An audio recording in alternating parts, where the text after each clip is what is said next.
नमस्कार, मैं Dinesh Khatri TT public senior secondary school के इस डिजिटल प्लेटफॉर्म पर आपका स्वागत करता हूं। जैसा कि हमने पिछले वीडियो में क्लास 9 की कृतिका का चैप्टर क्रमांक 2 मेरे संग की औरतें, जिसकी लेखिका का नाम है मृदुला गर्ग, का अध्ययन किया। आज हम उसके क्वेश्चन आंसर लेकर आपके सामने प्रस्तुत हैं, जिसका PDF मैंने आपके ग्रुप में भेज दिया होगा। ये पॉइंट से पहला प्रश्न जो है पॉइंटों में लिखा हुआ है। यदि आप पॉइंटों से नहीं लिखते हैं, अलग वे से लिखते हैं, तो उसका भी PDF मैं आपको भेज सकता हूँ, तो आप उससे भी देख लें। जो आपको अच्छा लगे आप उससे अकॉर्डिंग आंसर लिखें, इसलिए दोबारा ना पूछें कि कौन सा आंसर हम लिखें। देखिए, पहला प्रश्न है, लेखिका ने अपनी नानी को कभी देखा भी नहीं, फिर भी उनके व्यक्तित्व से वे क्यों प्रभावित थी? तो निम्न कारण है जिसकी वजह से लेखिका अपनी नानी से प्रभावित थी। पहला, लेखिका की नानी अपनी बेटी का विवाह एक क्रांतिकारी से करने की इच्छुक थी। लेखिका की नानी चाहती थी कि उनकी जो बेटी की शादी हो एक क्रांतिकारी से हो। इसके लिए उन्होंने उस समय के प्रसिद्ध जो क्रांतिकारी थे प्यारेलाल शर्मा जी से भेंट की थी और उन्होंने उनको कहा था कि वे अपनी बेटी की शादी क्रांतिकारी से करवाना चाहती है। इस घटना से उनका देश के प्रति अटूट प्रेम पता चलता है। ये पहला पॉइंट। दूसरा, जीवन व पर्दे में रहकर भी उन्होंने पर पुरुष से मिलने की हिम्मत नहीं की थी वहाँ प्यारेलाल शर्मा से। इससे उनके साहसी व्यक्तित्व और मन में सुलगती स्वतंत्रता की भावना का पता चला। ये उनका व्यक्तित्व। तीसरा पॉइंट, लेखिका की नानी भले ही अनपढ़, पुराने ढंग और हमेशा पर्दे में रहने वाली महिला रही हो, परंतु अपनी निजी जिंदगी में वे आज़ाद विचारों वाली महिला थी। तो ये मुख्य पॉइंट है जिसकी वजह से लेखिका है वह नानी से अत्यधिक प्रभावित हुई। फिर दूसरे प्रश्न में पूछा गया कि लेखिका की नानी ने आज़ादी के आंदोलन में किस तरह भागीदारी निभाई। तो आप देख लीजिए, पहले मैंने लिखा है वहाँ कि उसने अपनी लड़की की शादी क्रांतिकारी से करवाने की इच्छा प्रकट की। तो इससे पता चल रहा है ये आंदोलन में सहभागी थी, भले सीधे नहीं हो, इनडायरेक्टली ना हो, थोड़ी डायरेक्ट ना हो कि इनडायरेक्टली भले ही हो। आगे देखिए, लेखिका की नानी की वैसे तो प्रत्यक्ष रूप से आज़ादी के आंदोलन में किसी प्रकार की भागीदारी नहीं रही, यानी प्रत्यक्ष रूप से वो नहीं थी, पर उन्होंने स्वतंत्रता की भावना को मन ही मन में पनपने दिया था। उन्होंने कभी अंग्रेजियत को स्वीकार नहीं, यानी अंग्रेजों की गुलामी को उन्होंने कभी स्वीकार नहीं किया। जबकि उनके पति अंग्रेजों के भक्त थे, फिर भी नानी ने कभी अंग्रेजों की जीवन शैली को नहीं अपनाया। आपने पढ़ा था कि वो विदेश से आते हैं, निवास किस तरह से रहते हैं, है ना, तो वही चीज़।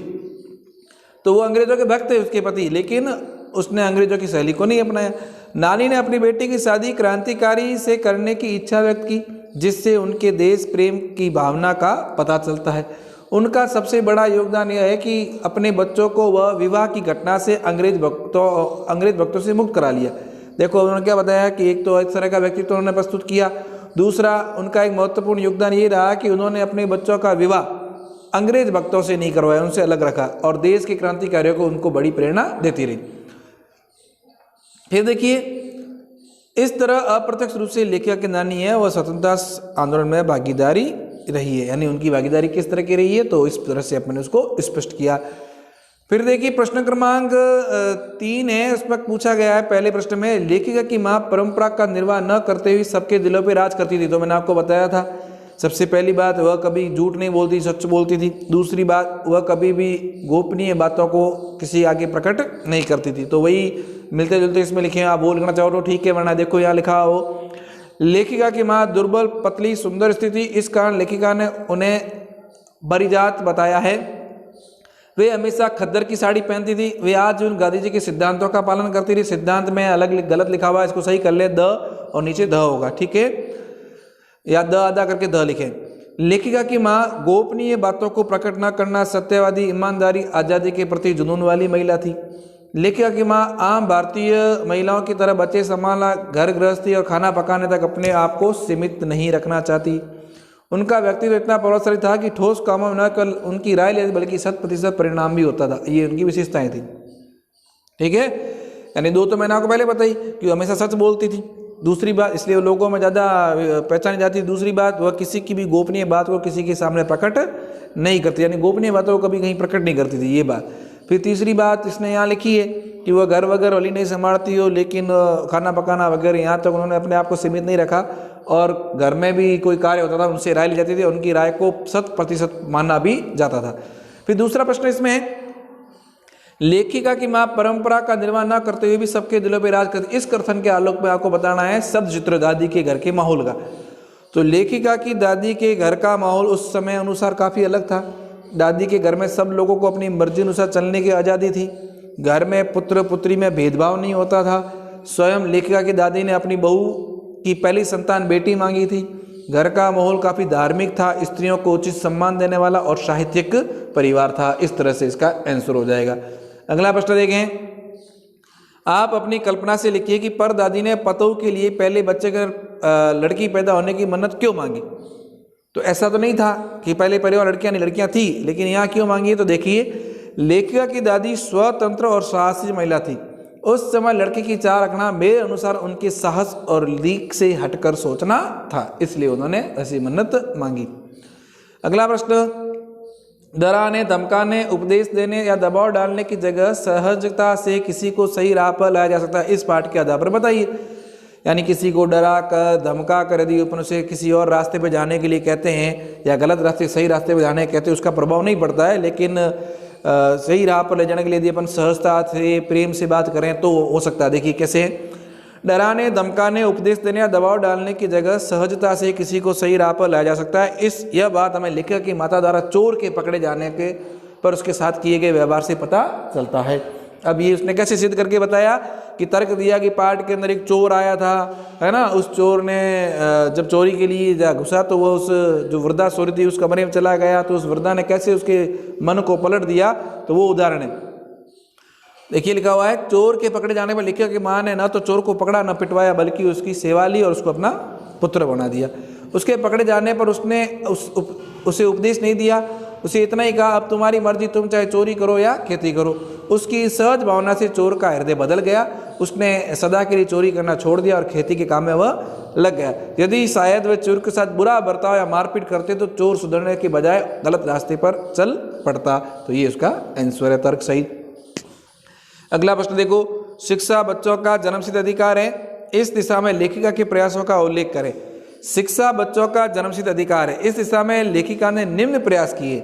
शादी के बाद जब लेखिका को कर्नाटक के छोटे से बागनकोट में रहना पड़ा तो वहाँ उनके बच्चे के पढ़ने के लिए उचित व्यवस्था नहीं थी। तो लेखिका ने वहाँ स्कूल खुलवाने के लिए बिशप से प्रार्थना की, लेकिन बिशप उस बात के लिए तैयार नहीं हुए। उन्होंने अपनी कोशिशों और कुछ उत्साही लोगों की मदद से खुद का स्कूल खोल दिया और सरकारी मान्यता दिलवा दी।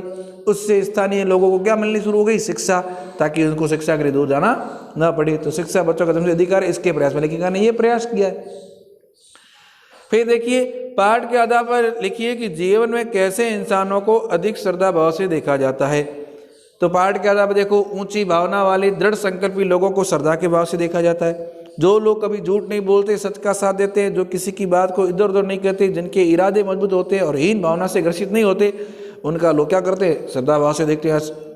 जिनका व्यक्तित्व सरल होता है, सहज एवं पारदर्शी होता है, जो लोग सच भावना से व्यवहार करते हैं तथा आवश्यकता पड़ने पर गलत रूढ़ियों को तोड़ने की हिम्मत रखते हैं, पूरा समाज उन्हें श्रद्धा के भाव से देखता है, जैसे माँ जी को देखा करते थे। ठीक है, आगे देखिए। सच अकेलेपन का मजा ही कुछ और है, इस कथन के आधार लेखिका की बहन और लेखिका के व्यक्तित्व के बारे में विचार व्यक्त करने हैं।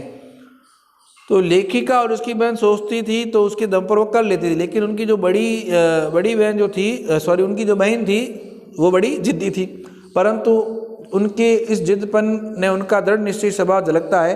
अत्यधिक बारिश भी होने के बावजूद सबके मना करने पर लेखिका की बहन विद्यालय जाती है। तो दूसरी ओर लेखिका जब डालमिया नगर में रहती है तो उन्हें स्त्री पुरुष के नाटकों द्वारा सामाजिक कार्य के लिए धन एकत्रित किया और कर्नाटक में स्कूल खोला। ये सारी बातें लेखिका के स्वतंत्र व्यक्तित्व, हिम्मत, धैर्य और लीक से हटकर अपनी अलग राह पर चलने वाले व्यक्तित्व की ओर संकेत करते हैं। इस प्रकार से ये 8 प्रश्न हुए हैं, आपको कॉपी में अच्छे से करना है। एक मैं और बताता हूँ, इसके कुछ आंसर देख लें एक बार। देखिए कुछ आंसर मैंने ये भी लिखे हैं, देखो आपको जो अच्छे लगे आप वो लिखें। लेखिका ने अपनी नानी को पहले नहीं देखा, उसके व्यक्तित्व पर प्रभाव।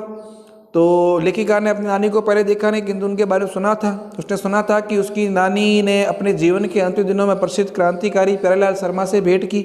उस भेंट में उन्होंने इच्छा प्रकट की कि वह अपनी बेटी की शादी किसी क्रांतिकारी से करवाना चाहती है, अंग्रेजों के किसी भक्त से नहीं। उसकी इस इच्छा से देश की स्वतंत्रता की पवित्र भावना थी, यह भावना बहुत सच्ची थी, इसमें साहस था। जीवन भर पर्दे में रहकर उन्होंने किसी पुरुष से मिलने की हिम्मत नहीं की, लेकिन उनके साहसी और व्यक्तित्व और मन में सुरक्षित स्वतंत्रता की भावना का पता चलता है। लेखिका इन्हीं गुणों का उनका सम्मान करती। तो आप ये आंसर लिखेंगे तो और भी बढ़िया है, क्योंकि ये पॉइंटर में नहीं है, सीधा आंसर है। ठीक है, अब लेखिका की नानी ने भागीदारी कैसी रखी आज़ादी के आंदोलन में, तो वही का वही आंसर है जिस तरह का। लेखिका की नानी ने आज़ादी के आंदोलन में प्रत्यक्ष रूप से भाग नहीं लिया, पर आज़ादी के आंदोलन में उनका अप्रत्यक्ष योगदान अवश्य था। वे अनपढ़ परंपरागत पर्दानशी औरत थी, उनके मन में आज़ादी के प्रति जुनून था। यद्यपि उनके पति अंग्रेज भक्त थे और साहबों के समान रहते थे, पर उनकी मृत्यु को निकट देखकर उन्होंने अपने पति के मित्र स्वतंत्रता सेनानी प्यारेलाल शर्मा को बुलवाया और स्पष्ट रूप से कह दिया कि उनकी बेटी का वर ही वे अपने समान ही किसी स्वतंत्रता सेनानी के दीवाने को खोज कर करेंगे। इससे उनकी बेटी का विवाह आज़ादी के आंदोलन में भाग लेने वाले उस लड़के का से हो सके जिसे ICS परीक्षा बैठने से रोक दिया गया। इस तरह उनकी नानी ने आज़ादी के आंदोलन में भागीदारी निभाई। तो ये बहुत ही बढ़िया आंसर है, आप इसको भी लिख सकते हैं। लेखिका की माँ की परंपरा निभा का प्रश्न के उत्तर 2 है। लेखिका की माँ की विशेषता, तो पहली बात कि लेखिका की माँ की स्थितियाँ और व्यक्तित्व दोनों आसान थे। उनके व्यक्तित्व की सबसे बड़ी विशेषता ये थी कि स्वतंत्रता आंदोलन के लिए वो काम करती थी, उनकी सोच मौलिक थी। लेखिका के शब्दों में खुद अपने तरीके से आज़ादी के जुनून को निभाती थी। इस विशेषता के कारण घर भर के सभी लोग उनका आदर करते थे, उनसे घर गृहस्थी काम नहीं करवाता था। उनका व्यक्तित्व ऐसा प्रभावी था कि ठोस कामों के लिए उनसे राय भी ली जाती थी। लेखिका की माँ सारा समय किताबें पढ़ने, साहित्य चर्चा करने और संगीत सुनने में बीता था। वे कभी बच्चों के साथ लाड प्यार भी नहीं करती थी। उनके मान सम्मान के 2 प्रमुख कारण थे, एक तो वह झूठ नहीं बोलती थी और दूसरा वह गोपनीय बात को आगे नहीं कहती थी। तो ये हो गए उनके आंसर। दूसरा प्रश्न उसका क्या था, दूसरा इसका प्रश्न है लेखिका की दादी के घर का माहौल। तो ये घर का माहौल है। लेखिका की दादी के घर में विचित्र विरोधों का संगम था, पर दादी लीक से परे हटकर चलती थी। वे चाहती थी कि उनकी पतोह को होने वाली पहली संतान कन्या हो। उसने यह मन्नत मानकर जग जाहिर कर दी। इससे घर के अन्य लोग भी हैरान थे, परंतु लेखिका की दादी ने इस इच्छा को स्वीकार करके होने वाली पोती को खिलाने दुलाने की कल्पनाएं भी कर डाली। लेखिका की माँ तो बिल्कुल विचित्र थी। वे घर का कोई काम नहीं करती थी, वो स्वयं उसके घर का माहौल आ गया, काम नहीं करती थी, लेकिन स्वतंत्रता संग्राम में सहयोग किया। ठीक है ना। फिर देखिए अगला प्रश्न, पतोह की उन्होंने कामना क्यों की, तो उसके लिए ये लिखा हुआ है, परदादी ने पतोह के पहले बच्चे के रूप में लड़की पैदा होने की मन्नत मांगी ताकि वह परंपरा से अलग चलने की बात करती थी, उसे अपने कार्य व्यवहार द्वारा सबको दर्शा सके। इसके अलावा उनके मन में लड़का लड़की का अंतर नहीं था। फिर डराने धमकाने वाले का वही आंसर हो जाएगा, नानी ने किस तरह से उस बालक को चोर को है वो सही ढंग से सही रास्ते पे ले आए। और अगले में जन्म का बच्चों का शिक्षा का धर्म से अधिकार होता है, तो उन्होंने बिशप से प्रार्थना की, लेकिन उन्होंने जब मना कर दिया तो उन्होंने खुद ने स्कूल खोला अंग्रेजी हिंदी कन्नड़ भाषा का। ठीक है।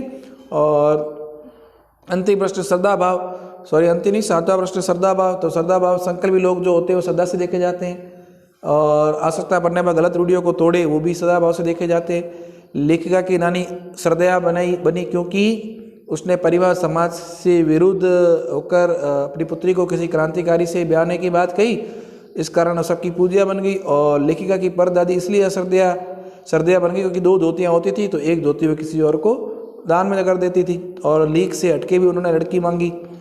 फिर अकेले बन गए, मजे की बात थी। लेखिका और लेखिका की सिस्टर की जो जिद्दीपन वगैरह था उसके बारे में लिखना था, उन्होंने विचार बताने थे व्यक्तित्व के। तो सच अकेलेपन का मजा कुछ अलग ही होता है। इस कथन के आधार पर ज्ञात होता है कि लेखिका और उसकी बहन दोनों ही अपने दृढ़ निश्चय और जिद्दीपन के कारण उक्त कथन को चरितार्थ ही नहीं करती बल्कि उसका आनंद भी लेती है। रेणु है वो लेखिका से 2 कदम आगे है। वह गर्मी में भी उस गाड़ी में नहीं जाती जिसके लिए पिता ने स्कूल से घर लाने के लिए लगवा रखी थी। एक बहन गाड़ी में आती, दूसरी जो रेणु थी वो पैदल। इसी तरह शहर में जब एक बार 9 इंच बारिश हुई तो शहर में पानी भर गया। घरों ने मना किया स्कूल लबालब पानी से भरी होगी, स्कूल बंद होंगे, लेकिन वह स्कूल गई और बंद देकर लौट आई। लेखिका ने वैसे किया। डालमिया शहर में रूढ़िवादी जो स्त्री पुरुष थे उनके बीच में जागृति पैदा की और नाटक के लिए धन एकत्रित करवाया। कर्नाटक के छोटे से कस्बे में बच्चों के लिए स्कूल खोला, मान्यता दिलवाई। ये सभी लेखिका ने कार्य किए हैं। तो ये उनके व्यक्तित्व की निशानियां हैं। तो इसमें से आपको जो दोनों में से जो अच्छे लगते हैं आप वो आंसर लिख दें। मैं इसका भी PDF आपके ग्रुप पे भेज देता हूँ। आज के लिए इतना ही। अगले वीडियो के साथ बहुत जल्दी उपस्थित होंगी। तब तक धन्यवाद।